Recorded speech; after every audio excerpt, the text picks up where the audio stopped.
कैसे रेंडर कराते हैं एक वेबसाइट के ऊपर। तो बेसिकली होता क्या है ना कि HTML तो अपन जावास्क्रिप्ट में लिख नहीं सकते। आप लोगों को याद होगा अगर किसी ने जावास्क्रिप्ट यूज करी होगी, तो जब अपन HTML में जावास्क्रिप्ट लिखते हैं तो स्क्रिप्ट टैग के अंदर डाल के फिर ही अपन वो उसको जो ब्राउजर होता है वो रीड करता है एज अ जावास्क्रिप्ट। तो उसके अंदर अपन HTML तो लिख नहीं पाते। तो रिएक्ट के थ्रू जब अपन जावास्क्रिप्ट के अंदर HTML लिखते हैं, वो चीज पॉसिबल होती है JSX के थ्रू।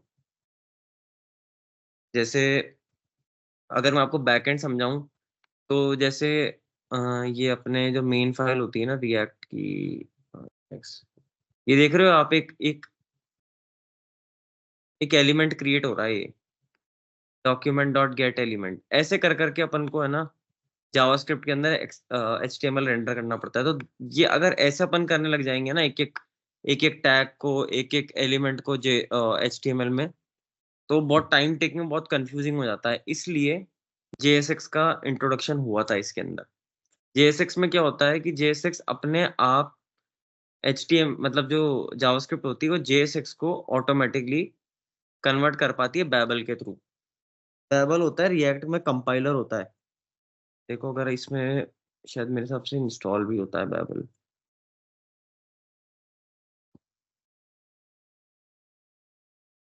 इसके अंदर नहीं होता होगा, बट बैबल क्या करता है, JSX को HTML में कन्वर्ट कर देता है जब वो स्क्रीन पे जाता है, मतलब ब्राउजर में जाता है। तो जा इसके अंदर डिफरेंस कुछ भी नहीं है। एक तो इसका ये रूल होता है कि इसको आपको एक मेन स्क्रिप्ट टैग के अंदर है ना एनक्लोज करना पड़ता है। जो पूरा कोड होगा ना वो एक टैग के अंदर होगा। जैसे HTML में तो अपन हेड बॉडी के अंदर कितने भी टैग बनाते हैं, जरूरी नहीं उसका पेरेंट टैग हो। जैसे अपन अभी इसको रेंडर कर रहे हैं ना, अभी मैं इसको हटा देता हूँ, ये अपन ने उस दिन ही लगाया था। ये इसका मेन टैग है ना। इसके अंदर है जितने भी डिव या फिर जितने वो बने हुए हैं, ये पेरेंट है। इसको मैं अगर कमेंट कर दूं और इसको भी मैं कमेंट कर दूं, है ना, अब देखो ये रेंडर ही नहीं हो रहा। देख लो एरर क्या आ रहा है। JSX must have a parent element, मतलब JSX का जितना भी जो कोड होगा ना that should be in a parent element. तो अगर मैं इसको किसी पेरेंट एलिमेंट में डाल दूं, तो देन वो JSX का सिंटेक्स फॉलो हो जाएगा वहां पे। जैसे ही मैंने इसको एक पेरेंट एलिमेंट में डालना है, कुछ भी हो सकता है खाली, जैसे मैंने उस दिन बताया था कि खाली फ्रेगमेंट भी हो सकता है ये। तो जब तक ये एक पेरेंट एलिमेंट के अंदर है तो इसको ये JSX मानेगा। अगर आपने इसका पेरेंट एलिमेंट हटा दिया और सेपरेट टैग्स या सेपरेट एलिमेंट्स बना दिए, तो वो जावास्क्रिप्ट के JSX के मतलब क्राइटेरिया के बाहर चला जाता है। बेसिक सा ये काम है। ये यही एरर दे देगा, रन ही नहीं होगा वो। इसलिए JSX में एक तो ये चीज होती है कि इसको अपन को एक पेरेंट एलिमेंट देना पड़ता है, जैसे कि इसमें दे रखा है। ठीक है, एक तो बेसिक डिफरेंस इसका ये है। दूसरा डिफरेंस इसमें होता है, जैसे आप ये देखोगे स्टाइल का। HTML में अपन स्टाइल वैसे देते हैं, डाल के टैग्स लगा के डायरेक्ट ही दे सकते हैं उसके अंदर, इनलाइन जो CSS होती है। बट इसमें अपन को है ना ऑब्जेक्ट वाइज देना पड़ता है। तभी मैंने इसको ये दे दी। अभी मैंने इसको डिस्प्ले ब्लॉक दे रखा है ना। अभी इतना तो डिजाइन खैर हो ही जाएगी, I don't need to go in detail. ठीक है, ये नन हो गई। ठीक है, तो इसमें देने का अगर आपने कराओ देखोगे तो स्टाइल लिख के, और ये ऑब्जेक्ट्स में अपन को डिफाइन करना पड़ता है, और जो इसकी वैल्यू होती है वो एक इन्वर्टेड कॉमा के अंदर आती है एज अ स्ट्रिंग। जो भी इसकी वैल्यू होती है, अभी मैं यहाँ पर और भी अगर देना चाहूंगा डिस्प्ले नन या जो भी देना चाहूँ वो दे सकता हूँ। तो कलर कलर रेड है, मुझे अगर दो प्रॉपर्टीज देनी है, यहाँ पे देके दिखाता हूँ। कलर रेड है और डिस्प्ले मैं दे देता हूँ नन। ये ऐसे दो प्रॉपर्टीज दे सकता हूँ मैं। वो चला गया, ये यहाँ पे था बेसिकली। तो अगर मुझे दो प्रॉपर्टीज देनी है, दो एट्रीब्यूट देने हैं, तो मैं ऐसे कॉमा कर करके 2 ब्रैकेट्स के अंदर दूंगा। स्टाइल के अंदर पहले तो एक ब्रैकेट आता है, फिर दूसरा ब्रैकेट। जैसे अगर आपको देखो, ये स्टाइल लिखोगे आप, स्टाइल के अंदर एक ब्रैकेट, फिर एक ब्रैकेट, फिर आपको जो भी प्रॉपर्टी देनी है, जैसे कलर फॉर एग्जांपल, फिर ये सेमीकोलन, सेमीकोलन के बाद आप इसका जो भी है रेड कर दो। तो ये ऐसे इसके अंदर अपन डिजाइन दे सकते हैं। इस करेंगे अगर अपन set, this will be change to red. ये मेन 3 डिफरेंस होते हैं जेएसएक्स के। और इसके अंदर ये वाला सीन होता है कि जैसे एचटीएमएल के अंदर तो अपन कभी भी है ना लिख नहीं सकते कि एचटीएमएल यहाँ पे अपन, इसके अंदर आप कहीं पर भी जावास्क्रिप्ट लिख सकते हो, कहीं पर भी, ये आपको मना नहीं करेगा। इसके अंदर प्रोविजन होता है to use JavaScript anywhere in this render component. ये जो रेंडर, ये जो ऐप का जो रिटर्न कर रहा है ना, इसके अंदर आप कहीं पर भी जेएसएक्स जावास्क्रिप्ट लिख सकते हो। तो और ये क्लास नेम का होता है, ये क्लास नेम का अपन ने डिफरेंस उस दिन भी देखा था कि क्लास को क्लास नेम कर दिया गया है इसमें। तो जो भी आपको क्लास देनी है वो क्लास नेम के अंदर आती है, बाकी सब कुछ सेम है, बाकी कोई डिफरेंस नहीं है। बाकी जो भी चीजें नहीं आएंगी वो अपन करते करते सीखेंगे, ठीक है। तो अब मैं ना 2-3 कॉन्सेप्ट आपको बताता हूँ। कंपोनेंट का तो अपन ने देख लिया था, एक मैं आपको कंपोनेंट का यूज बताता हूँ कि अपन रिएक्ट के अंदर कंपोनेंट क्यों यूज करते हैं। तो बेसिकली अगर आप नोटिस करोगे, अपन जब एचटीएमएल में करते हैं, अगर मुझे एक पेज में ये वाला जो, मान लो ये डिव है, अगर मुझे बार बार चाहिए, जैसे अपन कार्ड वगैरह बनाते हैं तो अपन क्या करते हैं कि अपन इसको कॉपी पेस्ट करते हैं, है ना। जैसे मान लो कि ये चीज मुझे वापस चाहिए, for example this, I want to repeat this multiple times. एक सेकंड। तो अगर मुझे इसको मल्टीपल टाइम्स करना है तो मैं क्या करता था, कॉपी पेस्ट। अगर मुझे इसको मल्टीपल टाइम्स करना है तो मेरे पास तरीका है, एक तो मैं इसको कॉपी पेस्ट कर दूं, है ना, कितनी बार भी कर दूंगा ये कॉपी पेस्ट हो जाएगा, ठीक है। ये देख लो आप, ये अपन तरीका फॉलो अभी तक करते हुए आए हैं।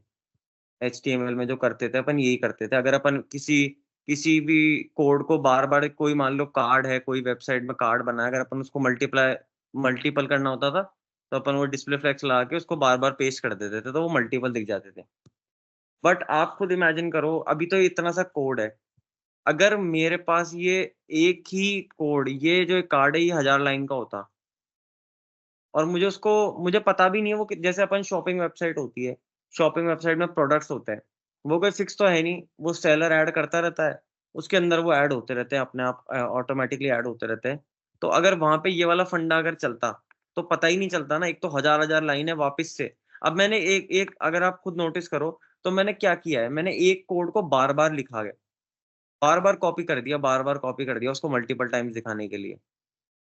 तो ये कितना लंबा प्रोसेस हो गया और कितना वेस्ट हो रहा है, इसमें रिसोर्सेज भी वेस्ट हो रहे हैं, बार बार कोड लिख रहे हैं। और प्रोग्रामिंग का सीधा सा फंडा है कि जितना एक कोड अगर मुझे बार बार यूज करना है तो उसको रीयूजेबल बनाना पड़ेगा मुझे।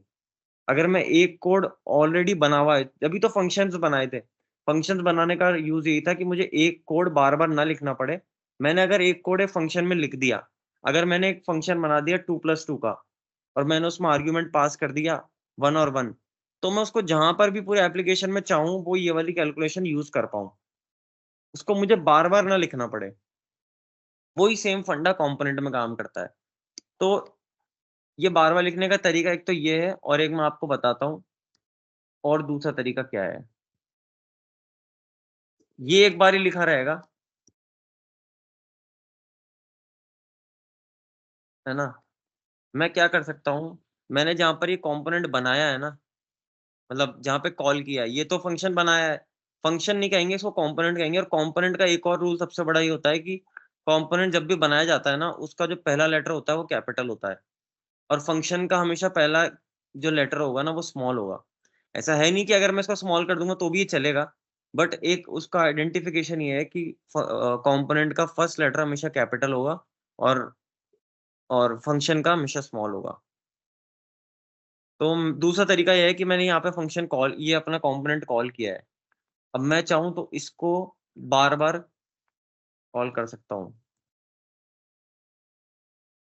ठीक है।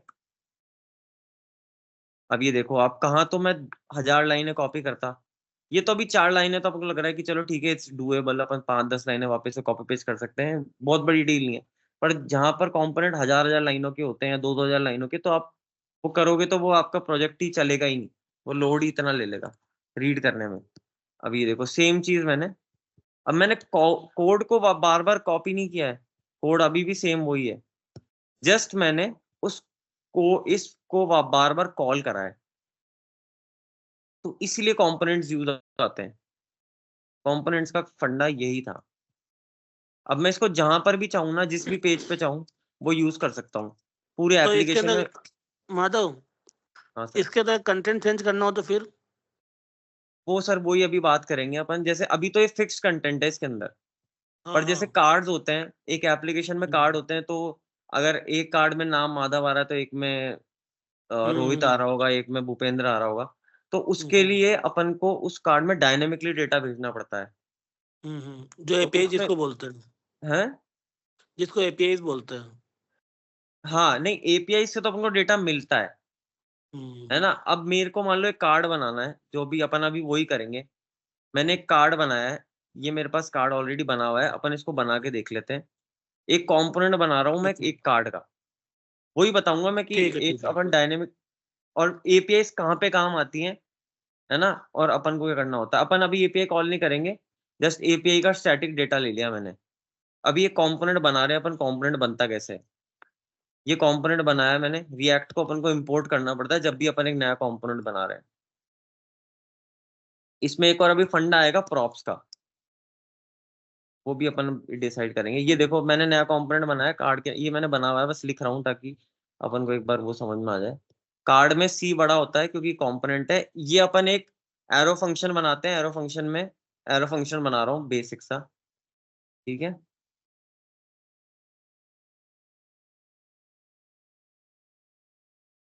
ये एरो फंक्शन बना दिया, ठीक है। अब अपन अपन को पता ही है कि अपन कंपोनेंट में हमेशा वैल्यू रिटर्न करते हैं। ये मैंने रिटर्न किया, ये रिटर्न करके मैं कार्ड बना रहा हूँ बेसिक सा। ये डिव बनाया, डिव के अंदर स्टाइल,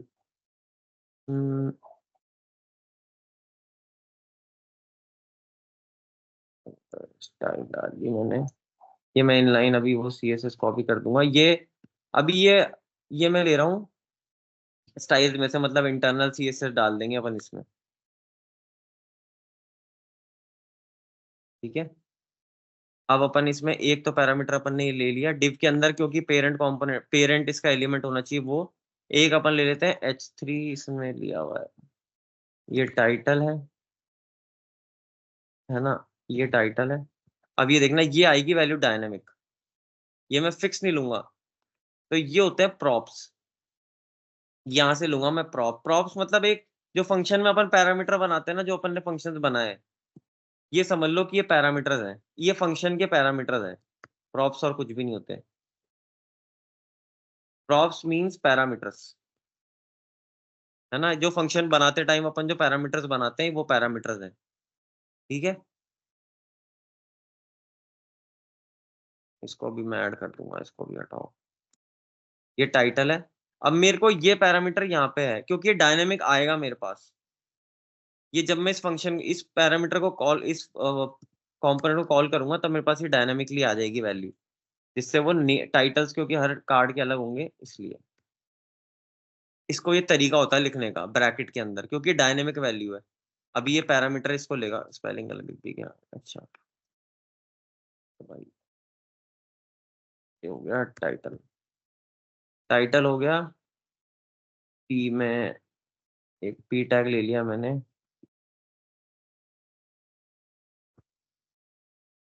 डिस्क्रिप्शन, और ये हो गई डेट।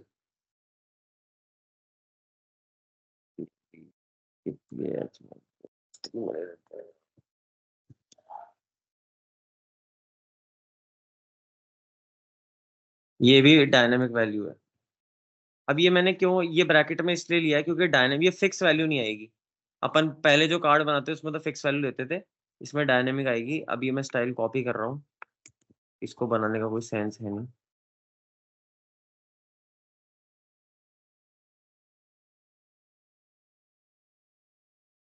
ठीक है, ये मैं इस कंपोनेंट के अंदर रख सकता हूँ, ये रिटर्न नहीं होगा,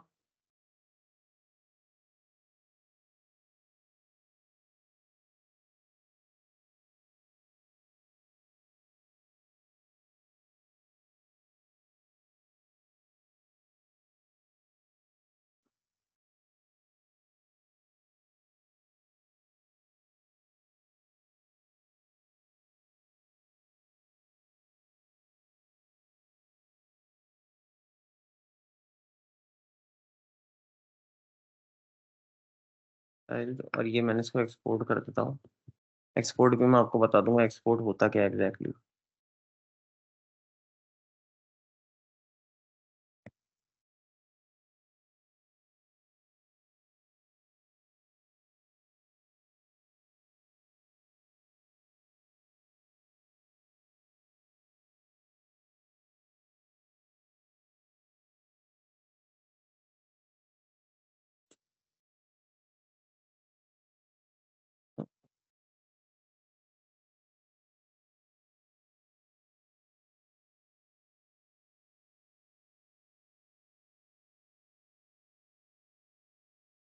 रन करके ओके, सॉरी सॉरी सॉरी,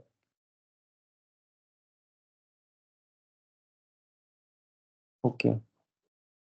अभी देखो, ये सही अच्छी चीज है, अपन ये देख लेते हैं। अगर मैं इस कंपोनेंट को यहाँ पे कॉल करता हूँ ना, यहाँ पे इसको बंद करता हूँ, तो इस कंपोनेंट के अंदर वही यूज आएगा जो अपन इस फंक्शन के अंदर यूज कर रहे हैं। अभी इसने इसको नॉट रीचेबल क्यों बताया? क्योंकि मैंने इसको इसी कंपोनेंट के अंदर ले लिया, पर अगर मैं इसको बाहर लेता हूँ तो वो इसको रीच करेगा, क्योंकि जो भी यहाँ से जो वेरिएबल डिटेक्ट करता है ना, ये यहाँ के बाहर के करेगा। अभी मैंने एक कंपोनेंट बना दिया इसका, ये स्टाइल अपन डायरेक्ट CSS फाइल से भी ले सकते हैं, बट वो अपन देखेंगे, वो कोई दिक्कत नहीं है। अपन ने इस फाइल को ले लिया, ये इसकी डिजाइन है, मैंने पहले ही बना के रखी थी, तो ये कंपोनेंट अभी रेडी है ना। अभी अपन देख लेते हैं कैसा दिखेगा एक बार। ये ऐप JS में, ऐप में ही कॉल करेंगे इसको, चलो इंडेक्स में कॉल कर लेते हैं। ये मैं करता हूँ इसको यहाँ पे import, import card from card, ठीक है।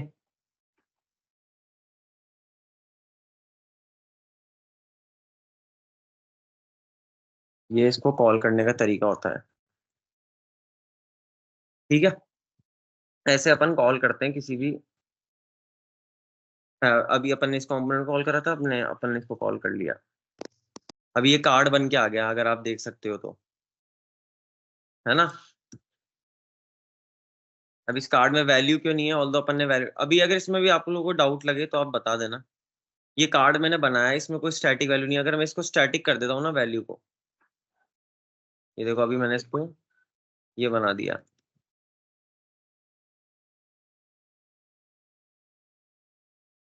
कृष्णकांत। अगर मैं इसको टाइटल को टाइटल लिख देता हूँ, तो ये देखो टाइटल आ गया, है ना। अभी अपन ये देखेंगे कि यहाँ पे स्टैटिक की डायनेमिक वैल्यू कैसे आती है। अभी मैंने इसको डायनेमिक रखा है।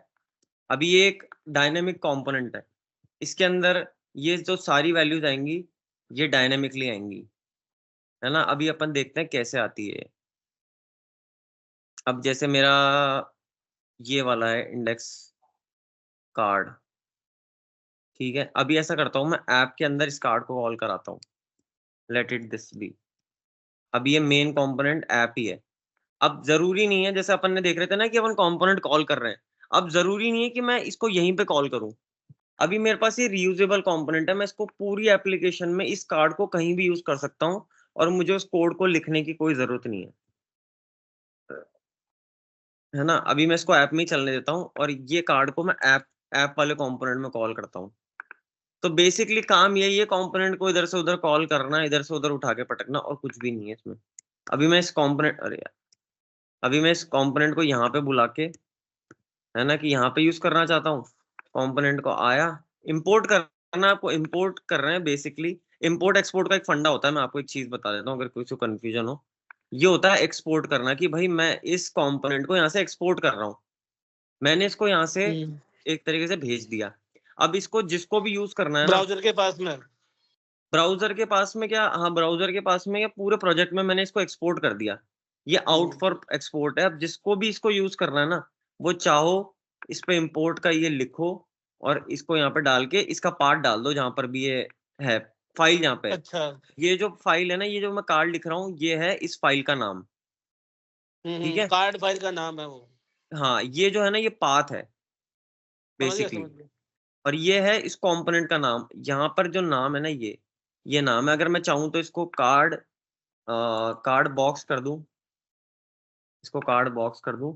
अब इसका मतलब यही है कि मैंने ये कार्ड बॉक्स के नाम से कंपोनेंट बनाया था, अब मैं इसको यहाँ से एक्सपोर्ट करना चाहता हूँ ताकि इसको और कोई यूज कर ले। इसका ये इंपोर्ट एक्सपोर्ट का मतलब, ये मतलब एक सिंटेक्स होता है ये वाला जो पूरा है ना, ये एक कंपोनेंट का सिंटेक्स है। अगर आप इसको देखो तो एक कंपोनेंट का सिंटेक्स है, ये फंक्शन बनाया, कंपोनेंट का नाम, ये एरो फंक्शन अपन ने क्रिएट किया, वैल्यू रिटर्न कराई और ये एक्सपोर्ट कर दिया। जितने भी फंक्शन बनेंगे बड़े से बड़े प्रोजेक्ट में, अगर मैं आपको अभी भी दिखाऊंगा, अभी दिखा सकता हूँ, तो वो यही तरीके से बनते हैं किसी भी प्रोजेक्ट में। ठीक है, ये मैंने बनाया। अब मैं इसको ऐप वाले एक कंपोनेंट के अंदर दूसरा कंपोनेंट कॉल कर रहा हूँ। ये मैंने कार्ड लिखा, ये कार्ड लिख के ये मैंने इस कंपोनेंट को यहाँ पे कॉल कर लिया, कार्ड वाला मैंने ये ऐप वाले में कॉल कर लिया। अब देखते हैं अपन को कैसा दिखता है वो। सेव कर दिया था,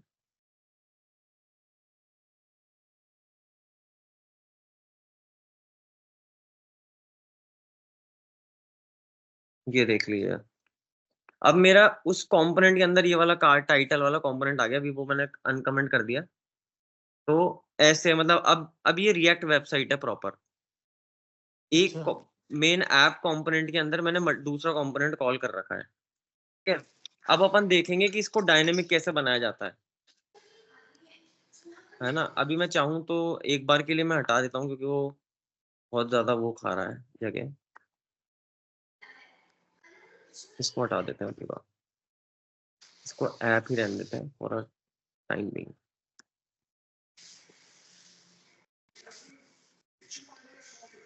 ठीक है, अब अपन एक डेटा बनाते हैं, डेटा सेट।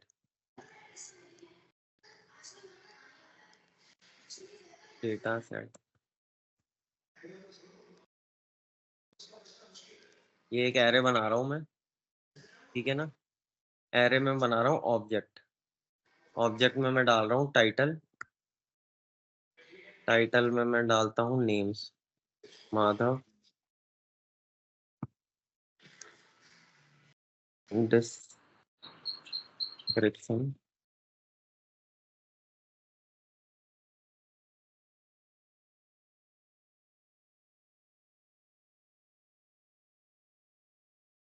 ये अभी मैं बताता हूँ थोड़ा, पर बना लेता हूँ इसमें। तो मैं चाहूँ तो कॉपी भी कर सकता हूँ, वैसे मेरे पास है।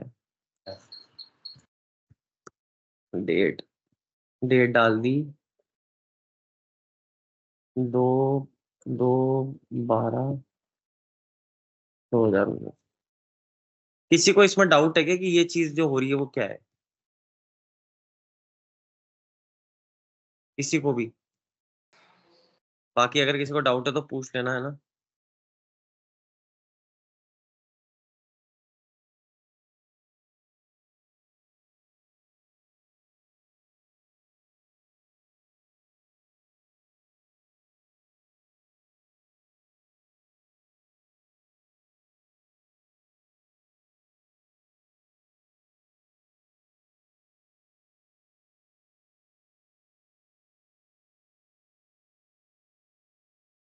ठीक है, अब ये एक डेटा सेट क्रिएट किया है अपन ने।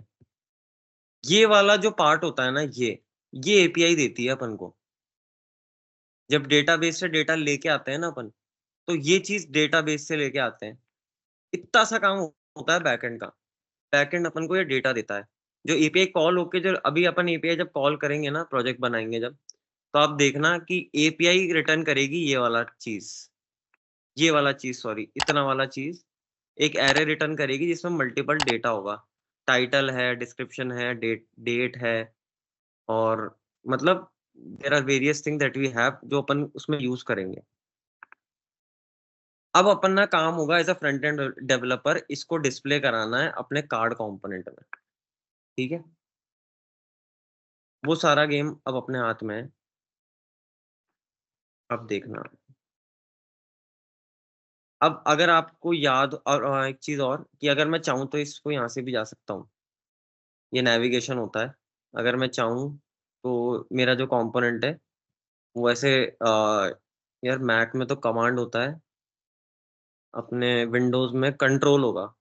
कंट्रोल से क्लिक करोगे आप तो आप इस पे जा सकते हो। अब ये देख रहे हो आप, ये मेरे आर्ग्यूमेंट्स है यहाँ पर, पैरामीटर है सॉरी। अब मेरे को वहां पे ये एज एन आर्ग्यूमेंट पास करना है ना। इसको कंडीशनल रेंडरिंग कहते हैं, है ना। अब मुझे यहाँ पे ये कंपोनेंट बार बार कॉल करूंगा लूप चला के, ठीक है। अब मेरे पास जैसे 3 है ये, अगर मैंने इस एरे पे लूप चला दिया, इसको 3 बार लूप चला दिया ना, तो क्या होगा, ये 3 बार रिपीट होगा, 3 बार रिटर्न होगा, और ये 3 वहां पे कार्ड्स बन जाएंगे, ठीक है। अब इसका एक फंक्शन होता है मैप। मैप फंक्शन के बारे में आपने सुना हो, चलो मैं आपको एक बार वो दिखा देता हूँ, मैंने लिख के रखा हुआ था। ये वाला फंक्शन होता है, ये कंडीशनल रेंडरिंग हो रही है अपनी, ये रही। अगर मैं चाहूँ, चलो एक बार इसको लिख के दिखा देता हूँ, मैंने सिंटेक्स के लिए कॉपी कर रहा है टाइम बचाने के लिए, तो कॉपी कर लेते हैं, ये इससे आपको समझ में आ जाएगा। ये है डेटा सेट,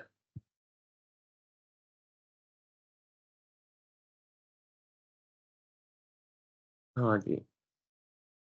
अब अगर आप देखोगे ना, ये यहाँ पे क्या हुआ है, इस वाले, अच्छा किसी को पता है कि मैप फंक्शन क्या होता है? लूप के बारे में सबको पता है, लूप क्या होते हैं? लूप होते हैं एक चीज को बार बार आइटरेट करने को लूप कहते हैं, लूप करना। अगर अपन, है ना, अगर अपन एक किसी चीज को लूप में डाल के, लूप सबको पता ही होगा। मैप है ना, एक इसका एडवांस्ड वर्जन है। जैसे अगर आपको याद हो, फॉर लूप में अपन को एक कंडीशन देनी पड़ती थी कि जब तक इस पर्टिकुलर वैल्यू की वैल्यू प्लस प्लस करके अपन डालते थे कि अगर 10 से कम हो तब तक ही वो चले, तो वो 10 बार आइटरेट होके अपने आप बंद हो जाता था लूप। कंडीशन लगाई लगाई जाती थी। अगर किसी को डाउट है तो अब मैं 2 मिनट लेके उसको समझाना ज्यादा प्रेफर करूंगा, रादर देन आप कंफ्यूजन में रहो। तो आप बता देना, अपन एक बार कहीं कुछ खोल के दिखा सकते हैं डिफरेंस। पर मैप में क्या होता है, मैप में एक फंक्शनैलिटी ऐड ये हुई थी, है ये भी लूप ही। ऑल्दो लूप भी बहुत तरीके के होते हैं, सिंक्रोनस, एसिंक्रोनस, बहुत तरीके के होते हैं। फॉर लूप होता है, इसके अंदर भी फॉर इफ लूप होता है, कई सारे के लूप होते हैं, बट मोस्टली जो यूज आने वाला जो लूप है ना, वो मैप है। मैप में क्या होता है, मैप अपन को 2 चीजें रिटर्न करता है। एक तो जो इसका ऑब्जेक्ट है वो, जैसे मैंने इस पे लूप चलाया ना, तो अब मैप जितनी बार इसके अंदर एलिमेंट्स है ना, अभी ये जो एक एरे है ना, वो कहलाएगा एरे ऑफ ऑब्जेक्ट। ये एक एरे है जिसके अंदर ये ऑब्जेक्ट्स हैं। तो अभी ये जो एरे है ना, डेटा सेट, ये कहलाएगा एरे ऑफ ऑब्जेक्ट। तो ये पता है कितनी बार चलेगा? 3 बार। क्यों? क्योंकि इसके अंदर 3 ही एलिमेंट है। ये मुझे इसको डिफाइन नहीं करना, ये खुद बता देगा, खुद बता देगा। ये खुद ही समझ जाएगा कि इसके अंदर 3 एलिमेंट है तो 3 बार रेंडर करूंगा मैं। मुझे इसको बताने की जरूरत नहीं कि इसमें 3 एलिमेंट है तो 3 बार चलना है। ये मैप की खासियत होती है। ऑल्दो अपन मैप के अंदर डेटा के साथ खेल भी सकते हैं, एडिशन सब्ट्रैक्शन, वो पर अपन आगे करेंगे। अभी बेसिकली अपन इतना सा समझ रहे हैं कि मैप एक वो होता है। अब आपको अगर इस सिंटेक्स को अगर समझना है, तो ये कंडीशनल जब रेंडरिंग होती है ना, देखो आप, मैं आपको एक बार लिख के बताता हूँ इसको, अपन इसको बना लेते हैं, लिखने से ज्यादा फायदा आएगा। जब भी कंडीशनल रेंडरिंग होती है ना, तो वो पैरेंथेसिस के अंदर होती है ना। जब भी अपन कोई भी मैप, कोई भी फंक्शन यूज करते हैं, किसी भी तरीके का मैप चलाएंगे या कोई भी तरीके का फॉर्म बनाएंगे ना, तो वो इस पैरेंथेसिस के अंदर आता है, इस ऑब्जेक्ट के अंदर आता है, ठीक है। अब इसके अंदर अब आप कुछ भी कर सकते हो। अब आपने इसके अंदर मैप चला दिया जावास्क्रिप्ट का, data set dot map, map function होता है प्रॉपर मैप। अपन को, ये अपन ने इसका ब्रैकेट बनाया नॉर्मल चलाने के लिए। ये तो सबने देखा ही होगा जिसने भी मैप यूज किया है। ये ब्रैकेट बंद किया अपन ने इसका, यार ये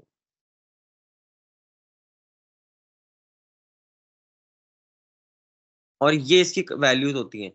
वैल्यूज में डेटा है, डेटा में आप कुछ भी रख सकते हो, है ना, डेटा कोई फिक्स नहीं है। डेटा में आपके पास ऑब्जेक्ट्स आएंगे,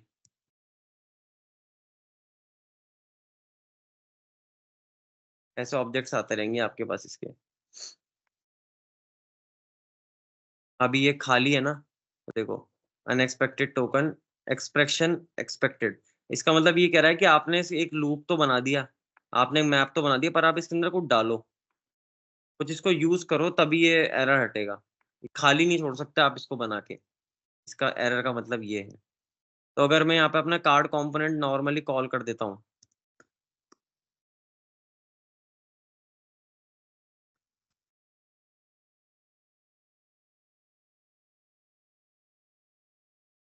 ये देख लो आप कार्ड कंपोनेंट, अभी मैंने इसके अंदर कार्ड कंपोनेंट कॉल कर दिया, तो अब ये कितनी, ये इससे मतलब नहीं इसके अंदर क्या डेटा है क्या नहीं, अब ये लूप चलेगा जितनी बार भी ऑब्जेक्ट है ना। अभी अपन इसको देखते हैं कैसा चल रहा है ये, देख रहे हो 3 बार आ गया ये। मैंने ना इसको ये बताया कि इसको, अभी मैं इसको अगर एक और बढ़ा दूं ना इसके अंदर डेटा, अगर किसी को, अगर आप लोग को ये लगे ना कि यार ये तो आता है बेसिक है, तो बता देना, अपन टाइम वेस्ट ना करें। अब ये 4 बार कर दिया मैंने रोहित का भी डाल के, मैं इस ये यहाँ से सेट कर रहा हूँ, क्योंकि यूजुअली एपीआई से अपने पास डेटा है ना ऐसे आता है, तो अपन अब इसको इतना कॉम्प्लेक्स, अपन उसको पहले काउंट निकालें कि डेटा कितना, और ये चेंज होता रहेगा बार बार, तो अपन फिक्स काउंट भी नहीं दे सकते। वैसे अपन लेंथ से निकाल सकते हैं, बट स्टिल मैप एक बेटर ऑप्शन होता है। ठीक है, तो अब ये ठीक है, अपने को ये क्लियर हो गया कि भाई जितनी बार मैप में ऑब्जेक्ट्स होंगे उतनी बार ही आएगा। अब अगर आपको याद हो तो अपन ने ये 4 वहां पे सेट करवाए थे, 4 ऑब्जेक्ट में प्रॉप्स सेट कराए थे, इसको कहते हैं प्रॉप्स। प्रॉप्स मतलब प्रॉपर्टीज। अब भाई मुझे इस वाले, अगर मुझे एक कंपोनेंट में डेटा भेजना है ना, तो उसके कई तरीके होते हैं, उसमें से एक तरीका यह है कि आप प्रॉप्स के थ्रू डेटा भेज सकते हो। अभी मान लो कि मेरे पास मेरा ये होता है मेन कंपोनेंट, ये वाला ऐप कंपोनेंट, इसके अंदर मैंने एपीआई कॉल करी, है ना।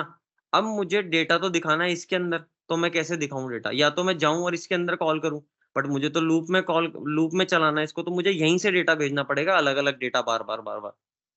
तो इसके लिए प्रॉप से डेटा भेजा जाता है, एक कंपोनेंट, एक पेरेंट कंपोनेंट से अपने चाइल्ड कंपोनेंट में डेटा पार्स करने के लिए, डेटा भेजने के लिए जो चीज यूज आती है प्रॉप्स, और ये प्रॉप्स सबसे इंपॉर्टेंट चीज होती है। अभी अपन फ्यूचर में आप काम करोगे तो आप देखोगे कि एक कंपोनेंट के अंदर भी कंपोनेंट प्रॉप्स के थ्रू भेजे जाते हैं, फंक्शंस भेजे जाते हैं, डेटा भेजा जाता है, सर्किट्स भेजे जाते हैं, सॉकेट्स भेजे जाते हैं, बहुत कुछ भेजा जाता है।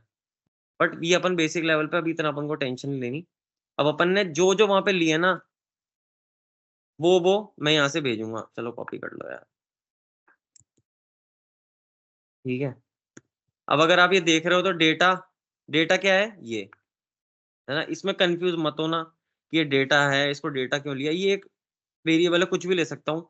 ये 2 चीजें देता है, ये डेटा सेट है, ये मेरा ये वाला है। पहले जब हम सीख रहे थे, मुझे ये सबसे ज्यादा कंफ्यूजन ये होता था कि यार ये डेटा सेट लिख दिया, तो ये कहाँ से आ रहा है, तो ऐसे कुछ चीज हो ना तो आप पूछते ना, ये तो वो कंफ्यूजन क्रिएट करती है। अब ये डेटा, ये मैं कुछ भी ले सकता हूँ, क्योंकि ये इसके अंदर वैल्यू, बस मैंने इसको नोट किया, मैं इसको ई भी ले सकता हूँ, आई भी ले सकता हूँ, कुछ भी ले सकता हूँ। और ये है इंडेक्स, ये इंडेक्स होता है, एरे का इंडेक्स जानते हो सब। अगर अगर ये एरे है ना, इसके अंदर 4 एलिमेंट है ना, तो इसके सबके इंडेक्स होंगे। जो पहला पहला पहला एलिमेंट होगा उसका इंडेक्स क्या होगा, 0, है ना, ये 0 इंडेक्स है, इसका 1 इंडेक्स है, इसका 2, इसका 3, 3 इंडेक्स है, और लेंथ आएगी इसकी 4, है ना। तो ये वाला जो पैरामीटर होता है ये इंडेक्स रिटर्न करता है। अभी अभी जो लूप का करंट इंडेक्स आ रहा है, मतलब इस डेटा में जब फर्स्ट टाइम आइटरेशन होगी तो इस टाइटल में माधव आएगा, सेकंड टाइम आइटरेशन होगी तो ये दौलत आएगा, फिर भूपेंद्र आएगा, फिर रोहित आएगा, और ये इनके इंडेक्स आएंगे। इंडेक्स की अपन को जरूरत एज सच अगर पढ़े तो पढ़े, पर एक चीज ये देखो आप, ये होता है इसका की, अपन को इसको यूनिक बनाना पड़ता है। जब भी अपन मैप चलाते हैं ना, तो अपन को इस वाले हर आइटरेशन को एक यूनिक की देनी पड़ती है। रिएक्ट की फंक्शनैलिटी होती है। अपन को इसको बताना होता है कि भाई इसको यूनिक बनाने के लिए हमने, हो सकता है टाइटल तो सेम आए, तो टाइटल अपन यूनिक, हमेशा यूनिक होगा वो, जैसे डेटाबेस की आईडी होती है ना, वो कभी भी कॉमन नहीं हो सकती, वैसे ही इसका फंडा है कि इसको अपन को एक की देनी पड़ती है। इसको अगर आप नोटिस करोगे तो मैंने इसको प्रॉप्स में लिया नहीं है, यहाँ पे मैं इसको यूज नहीं कर रहा हूँ, बट जस्ट बिकॉज मैं यहाँ पे लूप चला रहा हूँ ना, इसलिए मुझे यहाँ पे एक एक यूनिफाइड, एक यूनिक की देनी पड़ रही है। ये इसका रूल है इसको यूनिक बनाने के लिए, ताकि वो प्रोसेसिंग में अगर सेम डेटा होता है तो उसको स्किप ना करे, इसको यूनिक बनाए। अगर मेरी चार तीनों वैल्यू भी सेम है ना, तो उसको सेम ना करे, ऐसा फंडा है रिएक्ट का, उसमें ज्यादा दिक्कत नहीं है। बट आपको याद रखना है कि इसमें की नहीं तो एरर दे देगा ये, अगर मैं अभी चला के भी दिखाऊं आपको एरर दे देगा ये, ठीक है। तो अब देखो मैंने यहाँ पे इंडेक्स पास कर दिया, मैंने टाइटल पास कर दिया, ये आपको समझ में आ ही रहा होगा कि ये डेटा डॉट टाइटल क्यों लिया है, description dot data dot description क्यों लिया है, ये भी सबको समझ में आ रहा होगा। अगर नहीं आ रहा तो आप पूछ लेना कि क्यों आ रहा है, क्यों लिया है ये इसको टारगेट करने के लिए लिया है मैंने, क्योंकि मेरे पास हर बार एक डेटा में एक ऑब्जेक्ट आएगा, ये वाला। तो मैंने इसको टाइटल करने के लिए कि भाई डेटा डॉट टाइटल को मुझे दे देना, इसके अंदर पास कर देना। अब ये अपने आप लूप चला के इसको इनमें पास करेगा, और मेरे पास ये कंपोनेंट के अंदर ये 3 बार चलेगा। अगर मैं आपको कंसोल लगा के दिखाऊंगा अभी कि कैसे काम करता है ये आएगा पहली बार में टाइटल में माधव आएगा, दूसरी बार में वो ऐसे ऐसे वाइस वर्सा आता रहेगा, और अपने कार्ड में डेटा डायनेमिकली आ जाएगा। अभी ये डन है, ये देखो, ये देख रहे हो आप, ये है कमाल रिएक्ट का। सब जो डेटा आया था वो मैंने यार एंटर कर दिया, बस यही है रिएक्ट में, यही करना होता है, ऐसी लिस्टें आती हैं, ऐसा ही काम होता है। किसी को इसमें कोई डाउट है अगर कोई, तो मुझे बता सकता है। इसको कंडीशनल रेंडरिंग कहते हैं, या कंडीशनल रेंडरिंग होती है। अब मैंने इसके अंदर इसको कॉल करके लूप चला के सारा डेटा पास कर दिया, देख लो। अब ना मैंने कुछ कॉपी करा है, मैंने ऐसा भी नहीं करा कि भाई किसी को कॉपी पेस्ट, बार बार डेटा कॉपी पेस्ट करा है, सिर्फ इतना सा कोड है इसका, इसमें डायनेमिकली डेटा आ रहा है, वैल्यू पास हो रही है। अगर मैं इसको फिक्स कर देता हूँ, अभी प्रॉप से ना लूं, ये देखो माधव कर देता हूँ इसको, तो क्या होगा, हर कार्ड के अंदर माधव आएगा, ये देख लो, माधव माधव माधव, ये वो हो गया।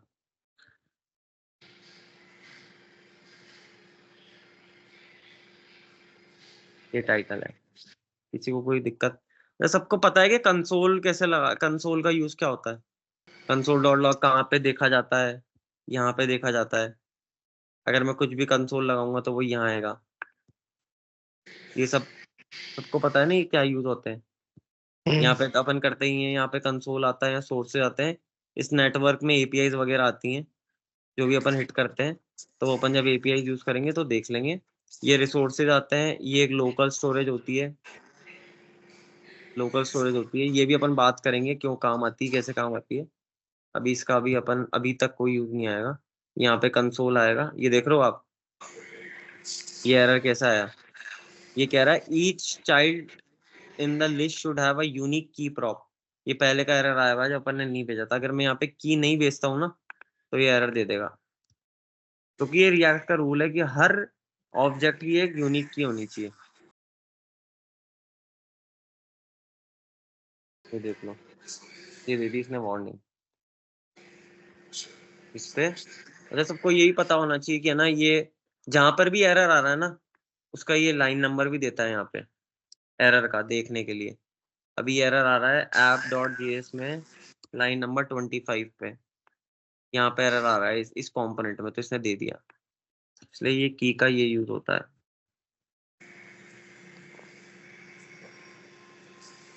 और ये इंडेक्स का ये है अभी, और ये ही डेटा मेरे पास एपीआई से आता है, मैंने यहाँ से डायरेक्ट ले लिया। अब मैं इसमें चाहूँ, अगर मुझे इसके अंदर एक पैरामीटर और ऐड करना है, तो मैं ये जाऊंगा इसके अंदर, प्रॉप्स के अंदर, यहाँ पे। अब मैं चाहूँ तो यहाँ पे भी कर सकता हूँ ये काम, अगर मैं चाहूँ तो ये चीज यहाँ पे भी कर सकता हूँ, सेम चीज होगी, यहाँ पर भी एपीआई कॉल कर सकता हूँ, पर मुझे फिर क्या करना पड़ेगा, इसको लूप में चलाना पड़ेगा बार बार। और जरूरी नहीं है कि मेरे पास अभी क्या होगा फ्यूचर में अपन देखेंगे कि मैंने ये डेटा कॉल करा एपीआई से और इसको यहीं पे 10 कंपोनेंट बनाए और 10 में यूज करा है। तो अगर अभी तो मेरे पास एक कंपोनेंट है तो मैं यहाँ पर इसको प्रॉप्स की तरह बेची कर रहा हूँ, पर मेरे अंदर जाके भी कर सकता था मैं। पर अगर मेरे पास यहाँ 10 कंपोनेंट होते तो इसका मतलब ये होता है कि मुझे हर 10 में अगर जहाँ यूज करना है तो मैं अंदर जाके जाऊँ, फिर उसको वहीं पे यूज करूँ लूप चला के। बट प्रॉप्स मैंने इसलिए यूज करे कि भाई मैंने एक बार यहाँ पे डेटा कॉल कर लिया, अब हो सकता है मुझे यहाँ 4 कंपोनेंट के अंदर डेटा भेजना पड़ेगा तो मैं प्रॉप से भेज दूंगा जहाँ जिसको भेजना है, पर मैंने डेटा एक बार ही डेटाबेस से कॉल करूंगा। बेसिकली ये फंडा है। अब भाई यहाँ पे किसी को, अगर आप में से किसी को कोई डाउट है तो आप मुझसे पूछ सकते हो, अदरवाइज ये ऐसे डेटा भेजा जाता है। और एपीआई से भी यही सेम काम होता है, बस एक स्टेप चेंज होगा जब एपीआई यूज करेंगे एपीआई इंटीग्रेशन में। और इसके अंदर सिर्फ एक स्टेप होगा कि ये जो कोड है ना ये नहीं लिखा जाएगा, यहाँ पर एक 4 लाइन की एपीआई कॉल होगी, HTTP एपीआई कॉल करके वो जो रिटर्न करेगा वो अपन रख लेंगे, बाकी सेम चीज होगी। मैं आपको यही का ये काम एपीआई कॉल करके भी दिखा सकता हूँ। अभी मेरे पास ऐसी एपीआई, हाँ डीप तो इतना है कि अभी हाँ 10 साल 15 साल भी कम है, पर यही काम आता है, मेन मोटा मोटा काम यही है। अगर मैं आपको लाइव प्रोजेक्ट भी कोई दिखाऊं ना, जो बड़े बड़े प्रोजेक्ट चल रहे हैं उनमें भी सेम काम हो रहा है, ये लूप चल रहे हैं और यही चीजें हो रही हैं, ये सेम चीज हो रही है। देखो आप, अगर आपको लग रहा हो कि मैं सिर्फ आपको चीज ही वो बताऊंगा जो काम आती है। अगर आप देखो ये लाइव प्रोजेक्ट है एक, अगर आप देखोगे ना इसके अंदर भी सेम चीज हो रही है, ये देख लो आप। एक छोटा सा एग्जांपल बताता हूँ ताकि आपको रिलेटेबल लग जाएगा। ये देखो आप, ये कंपोनेंट बना हुआ है ना, ये ऐसे एपीआई कॉल होती है। जस्ट आप ये देख रहे हो आप, ये एपीआई कॉल होती है, ये पूरा एपीआई कॉल हो रही है और ये फिर यही डेटा सामने यूज आता है। बस ये जो अपन ने कॉल किया ना ऐसे एपीआई कॉल करके डेटा लेके, ये कंपोनेंट जैसे अपन ने बनाया वैसे कंपोनेंट बना हुआ है, ये सेम वही तरीका है, थोड़ा सा बड़ा है तो थोड़ा कॉम्प्लेक्स है, बाकी चीज वही है। तो मैं चाहूँ अभी एक बार इसको मैं गिट पे पुश कर रहा हूँ, गिट का सबको एक्सेस मैंने दे रखा है।